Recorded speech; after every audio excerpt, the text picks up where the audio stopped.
Herzlich willkommen, liebe Zuseher, hier auf meinem Kanal. Ich freue mich sehr, dass Sie da sind. Ich möchte Sie heute zu einem ganz besonderen Video auf meinem Kanal begrüßen. In den letzten 2,5 Jahren habe ich unzählige E-Mails von Ihnen erhalten, in denen Sie mich zu verschiedenen Themen befragt haben. Viele dieser Fragen wurden mir immer und immer wieder gestellt. Und genau deshalb möchte ich Ihnen heute in diesem Video Rede und Antwort stehen. Ich werde Ihre Fragen, anders als viele Politiker das tun, mit einem klaren Ja oder Nein beantworten und meine Sichtweise dazu kurz erläutern, weil ich Ihr Interesse daran sehr respektiere. Ich freue mich drauf und hoffe, dass auch Sie genauso viel Spaß daran haben, wie ich ihn hatte. Also, bis gleich.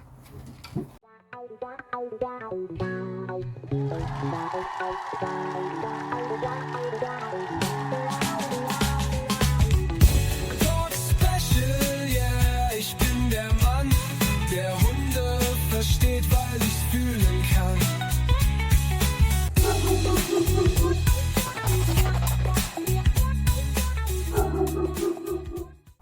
Nun, dann machen Sie sich's gemütlich, auch ich habe es mir schon gemütlich gemacht und starten wir dieses Abenteuer.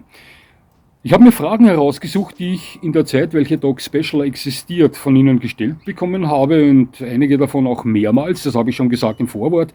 Und genau die möchte ich Ihnen hier in diesem Video außerhalb der E-Mail-Welt beantworten. Und ja, diese Antworten formen Sie zum waschechten Dog Special-Kenner, wenn ich so sagen kann. Also, los geht's mit Frage Nummer 1.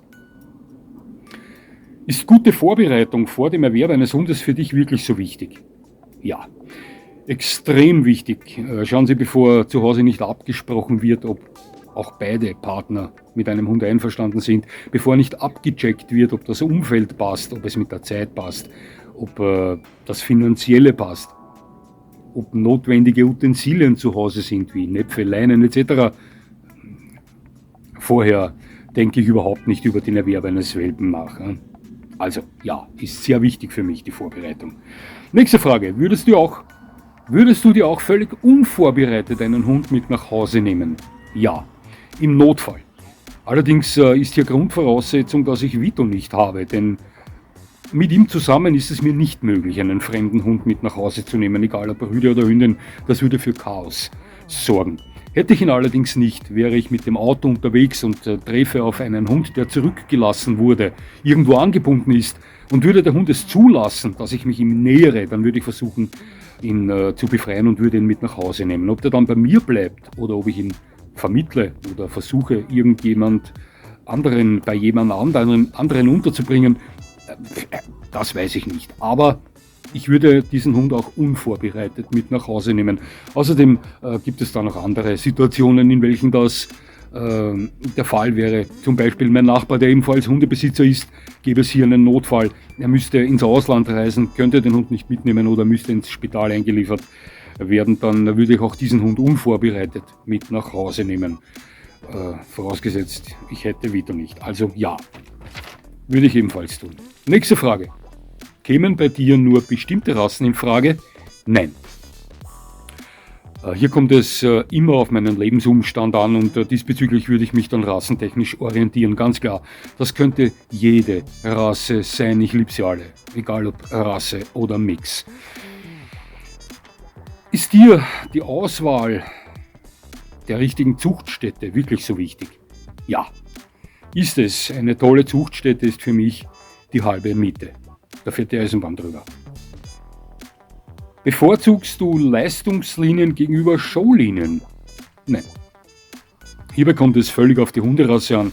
Es existieren da draußen Hunderassen, bei welchen ich die Finger von Leistungszucht lassen würde. Allerdings gibt es auch Rassen, welche ich mir nicht aus Showlinien Zucht holen würde. So sieht das aus. Ist die Welpenprägezeit wirklich so wichtig für dich? Ja, die Welpenprägezeit ist enorm wichtig für mich. Es ist ja auch so, dass viele gute Zuchtstätten hier schon tolle Vorarbeit leisten. Das ist eine Sache, die eine gute Zuchtstätte auszeichnet. Also die gewöhnen die Welpen schon bevor sie rausgehen zu ihren neuen Besitzern, teilweise aufs Auto fahren oder an gewisse Situationen, an gewisse Geräusche.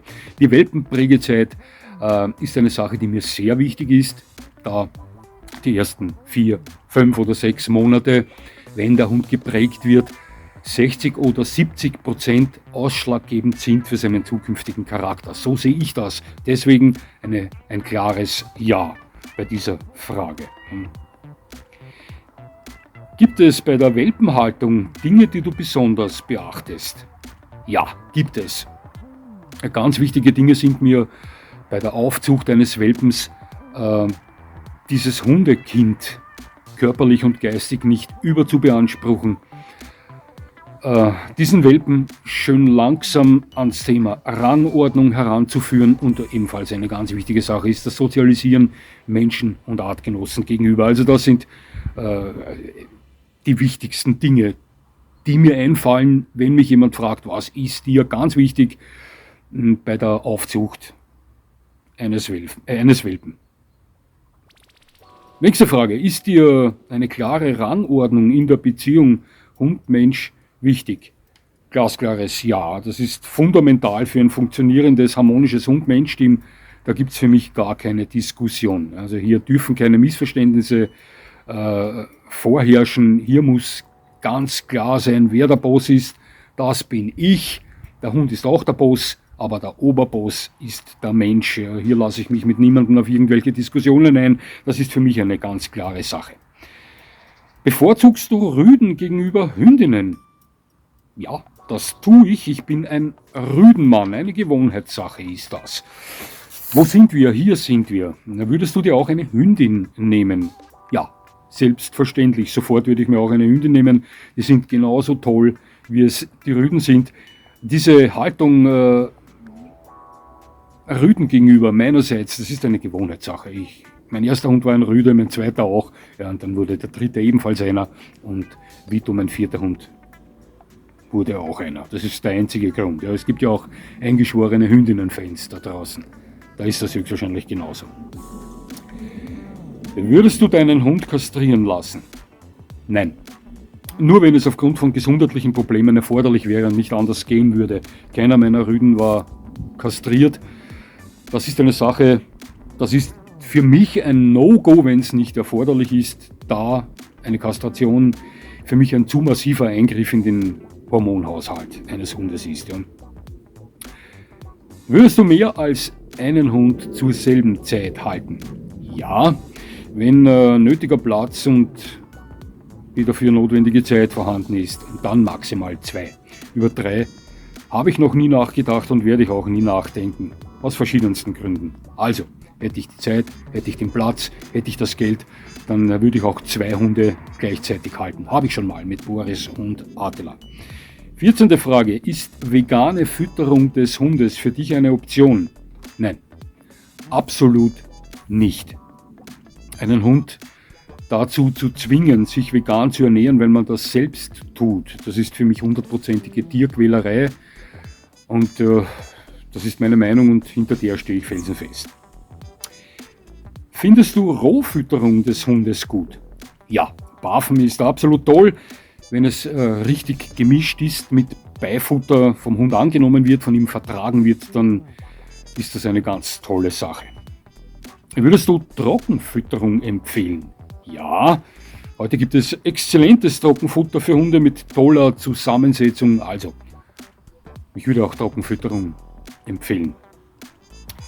Stehst du auch industriellen Dosennassfutter positiv gegenüber? Ja, genau wie dem Trockenfutter, denn auch hier gibt es exzellentes Dosennassfutter mit toller Zusammensetzung, welches ich meinen Hund jederzeit mit gutem Gewissen darbieten würde. Auch Vito wird mit Dosennassfutter und mit Trockenfutter außerhalb seiner Leckerchenzeit gefüttert. Es schmeckt ihm, es tut ihm gut, er hat stahlharte Muskulatur und wunderschönes Fell. Also ja, ich stehe dem Ganzen positiv gegenüber. Ist dir die Pflege des Hundes wichtig? Auch das wurde schon öfter gefragt. Das Thema Pflege beim Hund ist mir extrem wichtig. Also ja, Vito bekommt täglich seine Morgentoilette in Form von Fellpflege. Ich reinige ihm täglich die Ohren und einmal die Woche schleife ich ihm mit dem Dremel die Krallen. Das gehört bei ihm gemacht. Er hat einen recht starken Krallenwachstum und wetzt sich die Krallen von alleine zu wenig ab. Ich bin sehr viel auf weichem Untergrund mit ihm unterwegs, deswegen muss ich das tun. Legst du großes Augenmerk auf die Auslastung deines Hundes? Ja, selbstverständlich. Hier passe ich mich an den Hund an, der gerade bei mir lebt. Klare Sache, ich habe die Hunde vor Vito anders ausgelastet, als ich ihn auslaste, aber Auslastung ist wichtig. Schauen Sie sich, liebe Zuseher, wir können im Internet surfen, wir können Fernsehen, wir können das, das. Hunde zehren von ihrer Auslastung. Ja, hier muss man sich an die Hobbys des Hundes, wenn ich so sagen kann, anpassen und hier sollte man auch dahinter sein, ihm diese Wünsche zu erfüllen. Das ist das Einzige, was er hat. Ja, also das ist mir sehr wichtig. Ja. Nächste Frage, die mir schon öfter gestellt wurde: Empfiehlst du den Hundeabrichtersport? Ja. Zu 100% empfehle ich den, wenn Sie den richtigen Platz finden. Dann kann Ihnen nichts Besseres mit Ihrem Hund geschehen. Es gibt sehr gute Plätze, auch heute noch. Die gab es nicht nur früher. Früher gab es die, das weiß ich aus persönlicher Erfahrung. Ich habe sehr viele gute Hundeplätze besucht, habe selbst auf einen guten Hundeplatz gearbeitet. Doch es gibt auch heute noch sehr gute Plätze mit kompetentem Personal, mit Leuten, die detailliert auf die Einzelperson mit ihrem Hund eingehen, die kein monotones Programm runterfahren. Die gibt es und diese Plätze gehören gesucht. Die sollten gesucht werden, wenn Sie es auf den Hundeabrichtersport abgesehen haben. Ja, die kann ich zu 100% empfehlen. Natürlich gibt es auch miese Plätze, die schon mehr Gaststätten ähneln als einen Hundesportplatz, wo teilweise inkompetentes Personal anwesend ist und monotones Programm runterfährt, nicht auf die Leute selbst eingeht, ja, friss oder stirb. Ja, also die sollte man meiden. Doch allgemein gesehen, ja, ich empfehle den Hundeabrichtersport zu 100%. Befürwortest du den Schutzhundesport, wurde ich schon öfter gefragt. Ja, absolut, wenn der richtige Hund dafür vorhanden ist. Ich habe schon in einigen Videos erklärt, wie ich dieses Thema wahrnehme, wie ich dazu stehe. Ich war ja selbst jahrelang Figurant, also Schutzhelfer, schöne Zeit erlebt mit diesem Teil des Abrichtersports. Ja, würde ich empfehlen, wenn man den richtigen Hund dafür hat und das richtige Gefühl für dieses Element des Gebrauchshundesports vorweist. Sind Wach- und Schutzhunde für dich heute noch zeitgemäß? Ja, ohne Frage, das waren sie schon immer und das werden sie noch lange Zeit sein. Auch wenn das oder diese Meinung meinerseits ein gewisses Klientel anders sieht. Ja. Ich habe auch lieb. Ja. Förderst du den Wach- und Schutztrieb bei deinem Hund? Ja, selbstverständlich tue ich das, wenn ich den geeigneten Hund dafür habe, wo ich diese Triebe fördern kann. Bei Vito kann ich das tun. Es gibt Hunderassen, wo ich das nicht tun würde. Auch hier habe ich schon einige Videos gebracht zum Thema, wo ich erkläre, wie ich das Ganze sehe. Aber generell, ja, das ist eine Eigenschaft, die ich bei Hunden begrüße und deswegen fördere ich sie auch.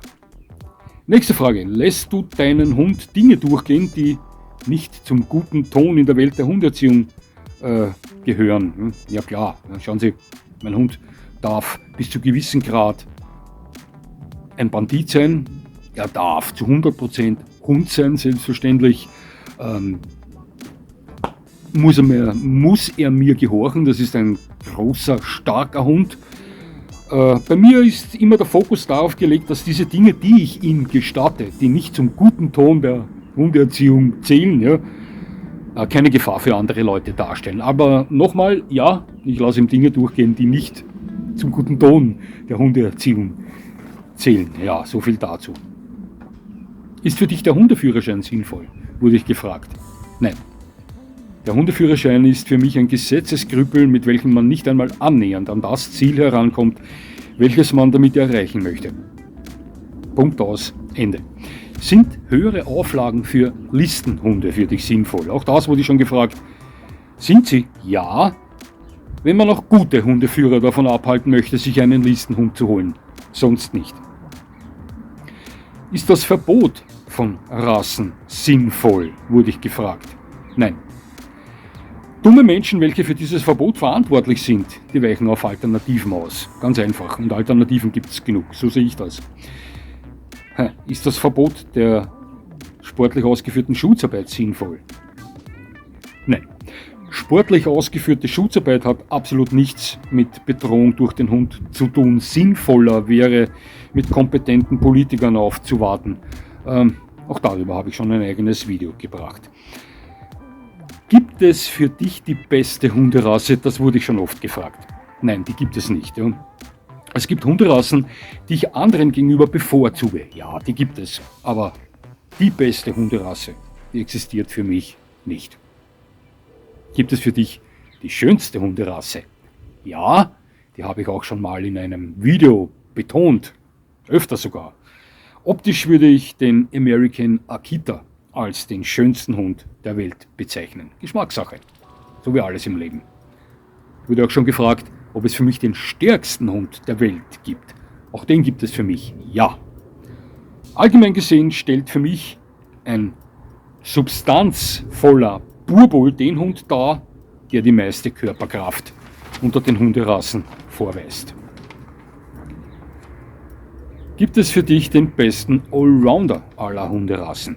Ja, den gibt's. Für mich ist der deutsche Schäferhund diesbezüglich der König der Hunde. Gibt es den Anfängerhund? Nein.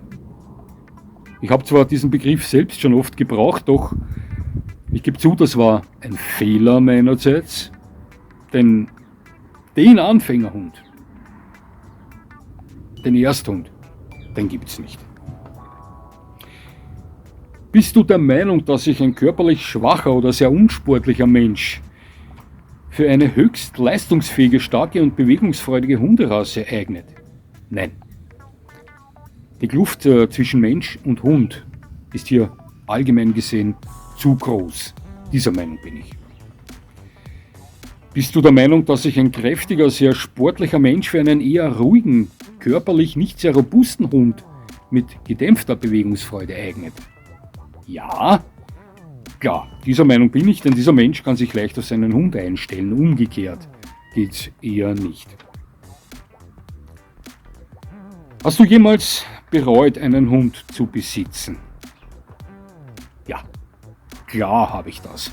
Und mit Sicherheit die meisten Hundefreunde da draußen, die meisten Zuseher, die einen Hund besitzen, irgendwann auch mal. Schauen Sie, es gab Situationen, in welchen ich kurz mal dachte, es wäre ohne Hunde einfacher. Situationen, in welchen ich auf Dinge verzichten musste, weil ich einen Hund zu Hause hatte.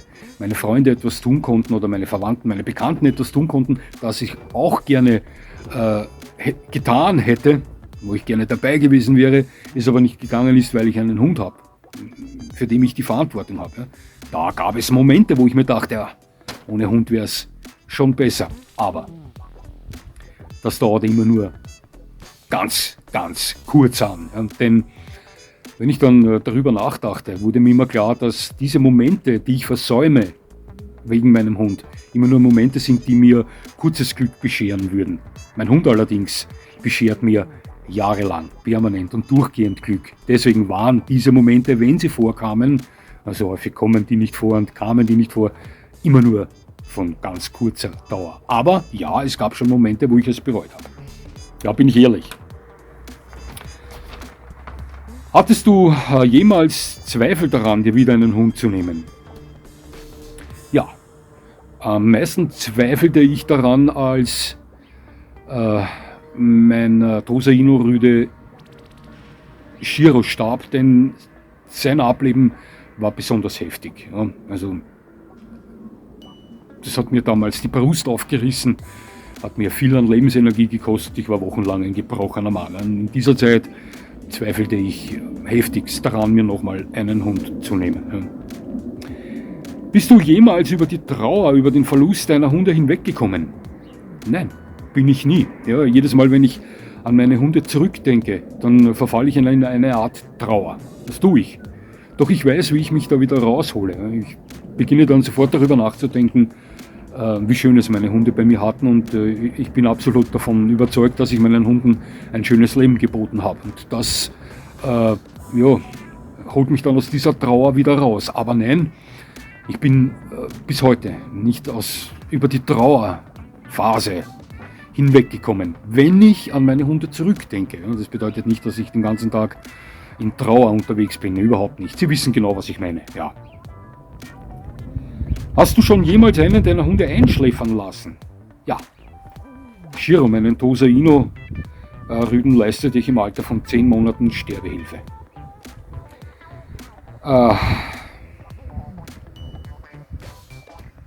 Würdest du dir Vito wieder nehmen?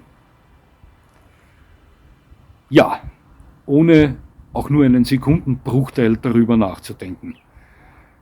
Ich möchte keine Sekunde mit ihm missen. Also würde ich mir Vito wieder nehmen, genauso wie er heute ist.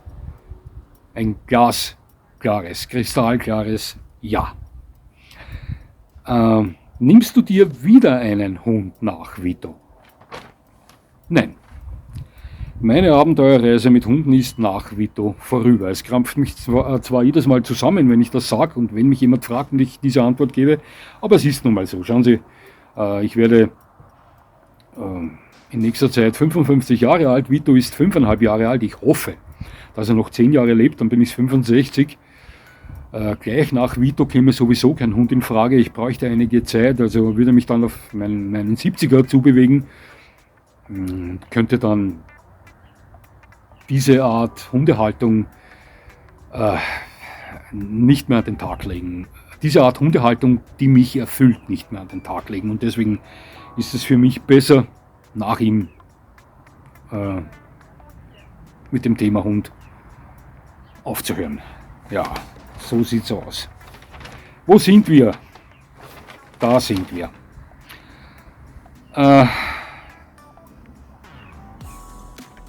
Würdest du dir nochmal einen Mix nehmen? Vito ist ja mein erster Mix. Wir dachten bei Boris auch, er wäre ein Mix. Er hat sich als reinrassiger Raffero do Alentejo herausgestellt. Ich bin Ihnen dieses Video noch schuldig. Ich habe es nicht vergessen. Aber ich hole das mit Sicherheit nach. Würdest du dir nochmals einen Mix nehmen? Ja. Sofort würde ich mir nochmals einen Mix nehmen. Könnte ich bei diesem Mix eine sportliche Anatomie erwarten? Das kann man bis zu 90% erkennen, möchte ich mal sagen. Ja. Würde ich mir auch sofort wieder einen Mix nehmen. Damit ist diese Frage damit beantwortet. Ja, und letzte Frage. Wurdest du schon mal gebissen? Also als Figurant schon tausende Male, aber das tat nicht weh. Ich wurde auch schon häufig geschnappt. Außerhalb des Hundeabrichteplatzes. Also das waren aber eher nur Ohrfeigen. Und ich wurde auch schon gebissen. 2-mal gebissen. Also das waren dann keine Ohrfeigen mehr, das waren heftige Faustschläge. Einmal in den Rücken von einem Dobermann und einmal ins Gesäß von einem deutschen Schäferhund, dem Tasso. Konnte dann 2 Wochen nicht anständig sitzen.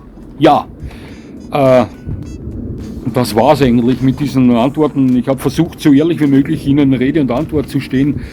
Ich hoffe, es hat Ihnen genauso viel Spaß gemacht wie mir, war eventuell interessant für Sie.